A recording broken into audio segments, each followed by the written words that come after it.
Elias Reeves was 41 years old. A man who had spent most of his adult life learning that the people who underestimated him almost always did so on the same day they met him. He wore a faded blue work shirt that evening, the kind that had been washed enough times to soften at the collar, and a cap pulled low over his eyes. His truck was a 10-year-old Ford with a dent in the rear panel he'd never gotten around to fixing. He drove it because it ran. That was his standard for most things. On a Thursday in late September, he pulled into a circular driveway in the wealthiest part of Westbrook Heights and carried a takeout bag to a front door the size of 2 ordinary doors put together. The woman who opened it looked at his shirt, his cap, his hands, and then she laughed. She told him people like him should use the service entrance. She told him to wait outside in the rain. She slipped a single dollar into his palm and called it a tip. She closed the door before he could speak. She had no idea who she had just turned away. Before we jump into the story, comment where in the world you are watching from and subscribe, because tomorrow's story is one you need to hear. The rain on the Westbrook Heights driveway was the slow, soaking kind that did not announce itself until you had been standing in it for 2 minutes. Elias stood in it for 4. He did not move toward his truck. He did not move toward the door.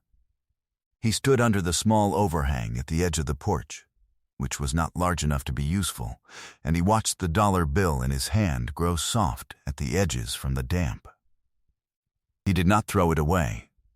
He folded it once and put it in his shirt pocket the way another man might place a receipt he intended to keep for his records. Then he walked back to his truck, set the empty, insulated bag on the passenger seat, and sat there for a moment with both hands on the steering wheel. He was not angry. He had stopped being surprised by this kind of thing a long time ago. He was, however, paying attention. Elias had spent the last 16 years building a company most people in Westbrook Heights had never heard of, and several of them had worked for without knowing it.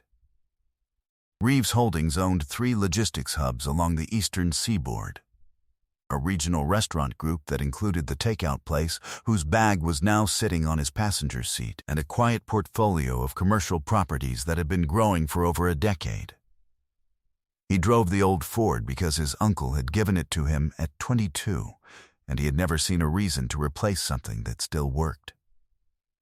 He delivered food once or twice a month because he had promised his first manager, a woman named Marisol Vega, who had given him his first kitchen job at 19, that he would never forget what it felt like to stand at someone else's door holding their dinner.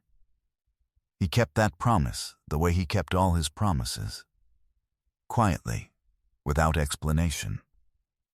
He was the kind of man who finished what he started, and the kind of man who noticed things other people assumed he would miss. That evening, he had noticed several. The woman's name was Vivienne Holloway. He had read it on the order ticket before he ever pulled into the driveway. He had seen her name twice before, in 2 separate contexts, both of which were now sitting at the back of his mind, organizing themselves into a shape he did not yet need to look at directly. The house sat at the top of a sloping street called Maple Crest Lane. Elias drove down it slowly on his way out, his wipers ticking against the windshield, his headlights catching the wet asphalt and the row of mailboxes, and the line of nearly identical pale brick mansions on either side. He had been on this street before. He knew this street better than the woman in the house knew it. He knew the names on the deeds, and the names on the second mortgages, and the names on the LLCs that held the parcels at the far end, where the developer had run out of money 2 years ago and walked away. He knew which houses had been quietly listed and which ones were about to be. He knew that the entire south side of Maple Crest Lane, including the lots that backed onto the wooded ravine, was owned by a single distressed holding company whose largest creditor had been looking for a buyer since June. He knew this because his attorney had brought him the file in June. He had not done anything with it. He had been waiting. He was not sure what he had been waiting for until the door closed in his face. He drove home in the rain. He did not call anyone. He did not text his attorney. He went into his kitchen, which was small and very clean, and he made himself a cup of coffee, and he sat at the table with a dollar bill in front of him and looked at it for a long time. Then he picked up the phone. The man on the other end was named Walter Chen. He had been Elias's attorney for 11 years. He answered on the second ring because Walter always answered on the second ring, regardless of the hour, because that was the kind of man Walter was. "You're up late," Walter said. "I want to talk about Maplecrest Lane," Elias said. There was a pause. The kind a person makes when they are reaching for a folder they already know the contents of. "All of it?" Walter said. "All of it." 3 weeks before that evening, Elias had been in a meeting on the 14th floor of a glass building downtown, sitting across a long table from a banker who had spent 40 minutes explaining a structured offer in the kind of careful, slightly apologetic voice bankers use when they want a client to feel they are receiving a favor. The offer concerned a block of distressed residential parcels in Westbrook Heights. The banker had used the phrase below market 3 times. He had used the phrase discreet acquisition twice. He had asked Elias whether he would consider closing within 90 days. Elias had listened the whole way through without interrupting. He had said he would think about it. He had not thought about it again until the door on Maplecrest Lane closed in his face. What he had been thinking about, actually, was a different file altogether.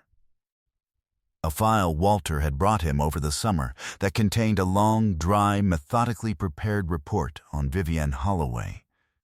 Not because she was a target. Because she was a name on a list. Holloway Capital had been one of the original investors in the failed development at the end of Maplecrest Lane, and her signature was on 3 of the documents whose unwinding had created the distressed parcel block in the first place. The report described her as a woman who had inherited her position from her father's firm and who had spent the years since trying to make a name of her own. It noted that she had been quietly carrying debt against her own house for the last 14 months. It noted that her personal residence sat in the middle of the block Elias was being offered. That was what she hadn't understood when she opened her door. Not who he was. What he already knew.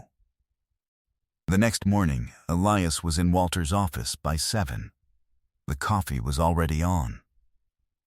Walter was at his desk reading the report Elias had asked him to bring back out of the closed file drawer. He did not look up when Elias sat down. He finished the paragraph he was on. Then he closed the folder and slid it across the desk. "You want to walk me through what changed?" Walter said. It was not a question. Walter rarely asked questions when he could make a statement and wait. Elias took the dollar bill out of his shirt pocket and set it on the folder.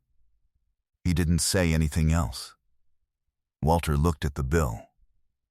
He looked at Elias. He nodded once, slowly, the way a man nods when a piece of a longer story he has been waiting on finally arrives. "All right," Walter said. "Tell me what you want." "I want the block," Elias said. "All of it. The whole south side of Maplecrest Lane. Every parcel the holding company is carrying. I want it closed within 30 days. I want it quiet. I don't want her name involved until it has to be." Walter wrote nothing down. He never wrote anything down at this stage. He listened with the stillness of a man who was already organizing the steps in his head. "There are 11 parcels in the block," Walter said. 9 residential, 2 undeveloped. Her personal residence is not in the holding company's portfolio. It belongs to her directly. But the debt against it is held by the same creditor. "I know," Elias said. "The creditor will sell the debt. They have been looking for someone to take it for 9 months. I know that too." Walter looked at him for a long moment. Then he picked up the phone. By Friday afternoon, the offer had been submitted. By Monday morning, the holding company had accepted. By Wednesday, the creditor on the Holloway debt had agreed in principle to assign the note. Elias did not appear on any of the paperwork. The entity that signed was a Delaware LLC whose ownership chain ran through 3 other entities before it arrived at Reeves Holdings. And even then, his name appeared only on the operating agreement of the final layer.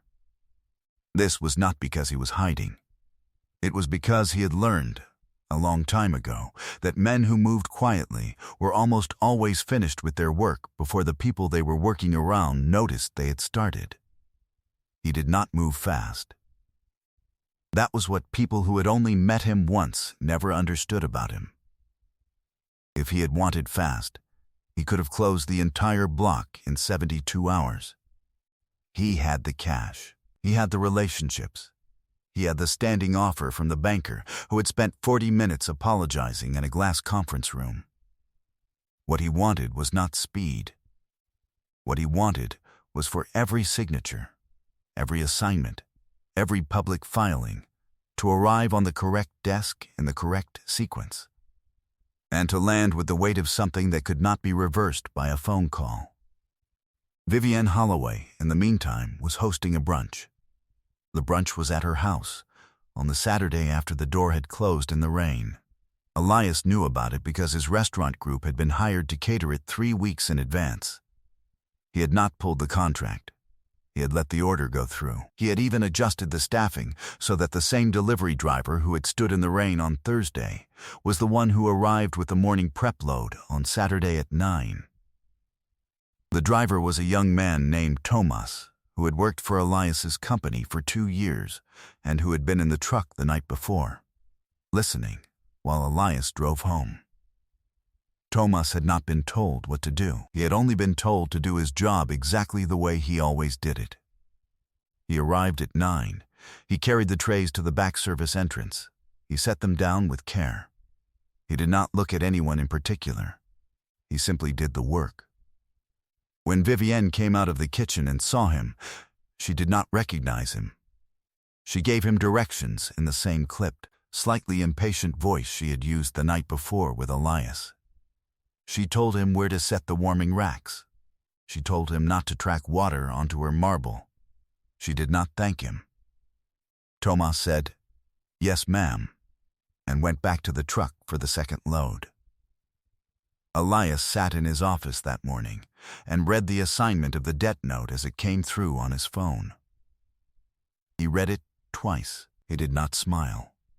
He set the phone down and looked out the window for a few minutes. Then he called Walter. "It's done," Walter said. "All 11 parcels closed at 9:14.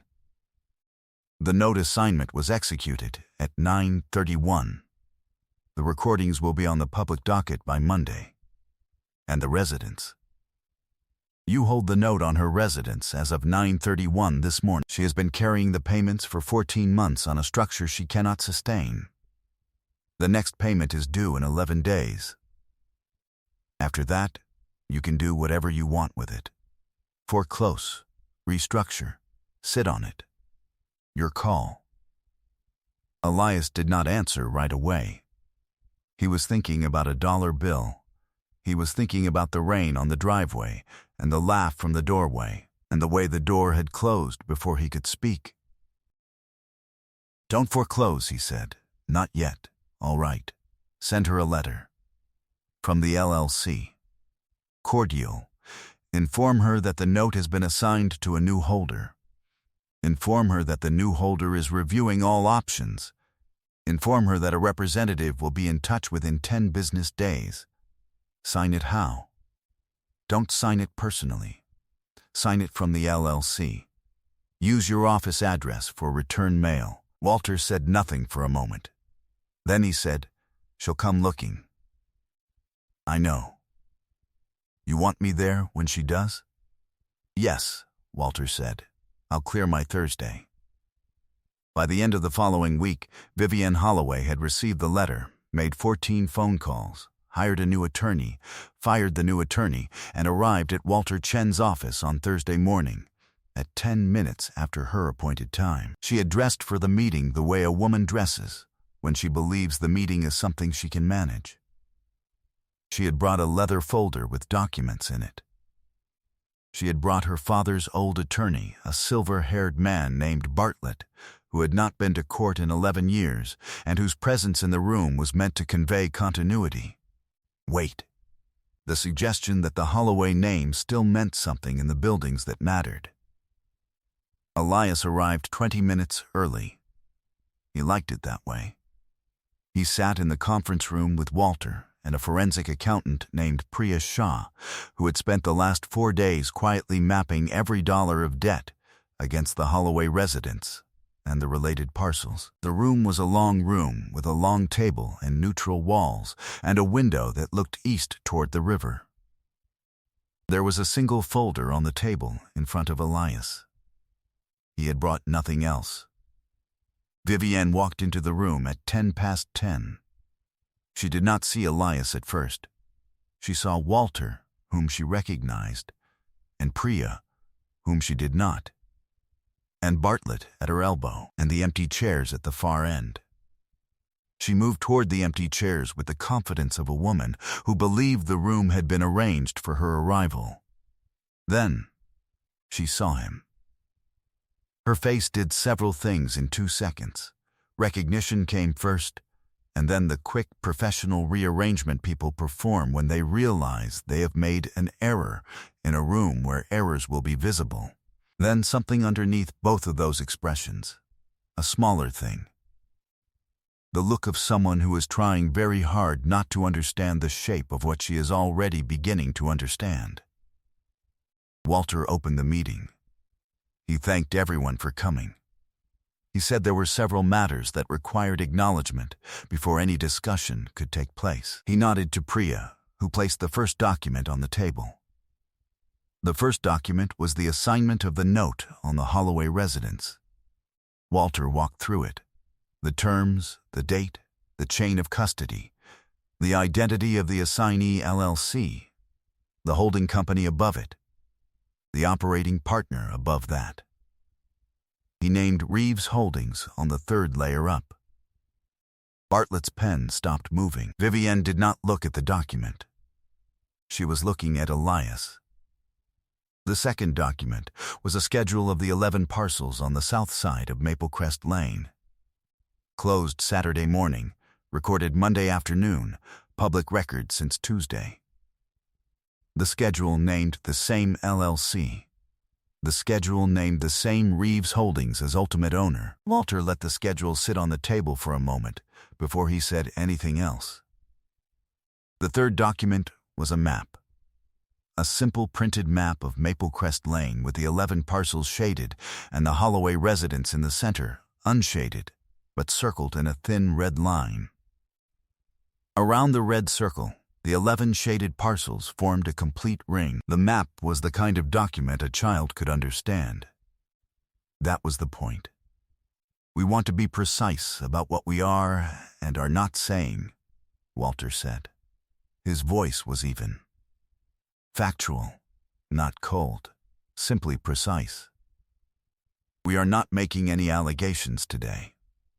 What we are doing is informing you of the current ownership structure of the block in which your residence sits, and the current holder of the note against your home. The new holder is reviewing all options.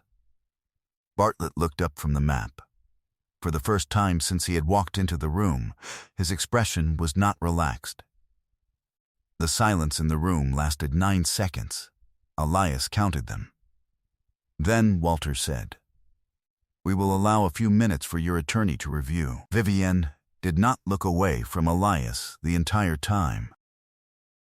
Bartlett bent over the documents. He read each one slowly. He turned the map 90 degrees, then back. He set the schedule beside the assignment and looked at the chain of entities one more time. When he was done, he closed the folder, and he said, quietly, "I'd like to confer with my client." "Take your time," Walter said. They did not leave the room. Bartlett leaned over and spoke to Vivienne in a low voice for perhaps 30 seconds. She did not answer him. She did not look at him. She did not move. When Bartlett straightened up again, he said, "We would like to understand what options are being reviewed." Walter said, "That is a conversation for another day. Today is informational only." Vivienne spoke for the first time since she had entered the room. Her voice was steady, but the steadiness was the kind that a person works for, not the kind that arrives naturally. She said, "May I speak with Mr. Reeves alone?" Walter looked at Elias. Elias nodded once. Bartlett and Priya and Walter rose and walked out of the room. The door closed behind them. There was nothing on the long table now except the 3 documents and the folder Elias had brought. Vivienne sat very still in her chair. Elias sat across from her. He did not speak first. He had learned a long time ago that the person who needs to fill the silence is the person who has the most to lose by it. "I didn't know it was you," she said, at the door. "That night. I didn't recognize you." "I know," he said. "If I had known, I know that too." She started to say something else. She stopped. She looked at the map on the table between them. She looked at the red circle around her house and the shaded ring of parcels around the red circle, and she did not say anything for a long moment. "What do you want?" she said. He looked at her for a few seconds before he answered, not coldly, not with satisfaction, just plainly, the way a man looks at a person he has finally understood. "I don't want anything from you," he said. "I already have what I came here to have." He stood up. He buttoned his jacket. He picked up the folder he had brought with him, which had stayed closed the entire meeting, because he had never needed to open it. He walked toward the door. He stopped once, with his hand on the door frame. He turned halfway back. He spoke quietly, only for her, not as performance, because it was meant for her. "You opened your door to a man in a wet shirt, and you decided you already knew everything you needed to know about him," he said. "That was the part that cost you. Not the dollar, not the laugh, the deciding." He walked out without looking back. It did not happen all at once. By the following spring, Vivienne Holloway had restructured the note on her residence into a longer term and a higher rate, which Elias had approved through the LLC because he had no interest in taking the house. He never had. He had wanted her to know who held the deed under her feet. He had wanted her to understand, every morning when she opened her front door, exactly whose street she was standing on. He thought that was enough. It was. The 11 parcels on Maple Crest Lane became a quiet, careful project Elias worked on over the next 2 years. He kept the houses that were occupied and let the tenants stay at the same rent they had been paying. He renovated the 2 undeveloped lots at the end of the ravine into a small public garden with a footpath and a bench and a single oak tree he had planted himself on a Saturday morning in April. He put a small bronze plaque at the base of the tree. It did not have his name on it. It had only a date and a sentence for the man at the door, whoever he is. On a cold evening in November, more than a year after the meeting in Walter's office, Elias drove down Maple Crest Lane in the same 10-year-old Ford with a dent in the rear panel. The rain was the slow, soaking kind again, and the streetlights were on. And the houses on either side were warm and lit and ordinary. He stopped the truck at the bottom of the hill, near the small garden, and he sat for a minute with both hands on the steering wheel. He was not thinking about Vivienne. He was thinking about Marisol Vega, his first manager, the woman who had given him a kitchen job at 19 and had asked him to promise her something he had kept for 22 years. He had delivered a meal in the rain. He had stood at a door. He had been seen, and then unseen, and then he had gone home. That was the whole of it. He put the truck in gear and drove home through the rain. The wipers ticked steadily. He did not turn on the radio. When he got to his house, he made a cup of coffee, and he sat at his kitchen table, and he took a folded, softened dollar bill out of a small drawer where he kept it, and he looked at it for a long moment. Then he put it back in the drawer and closed it. I hope you enjoyed that one. Be sure to like the video and subscribe so you don't miss the next story. I've picked out 2 more for you that I think you'll really like.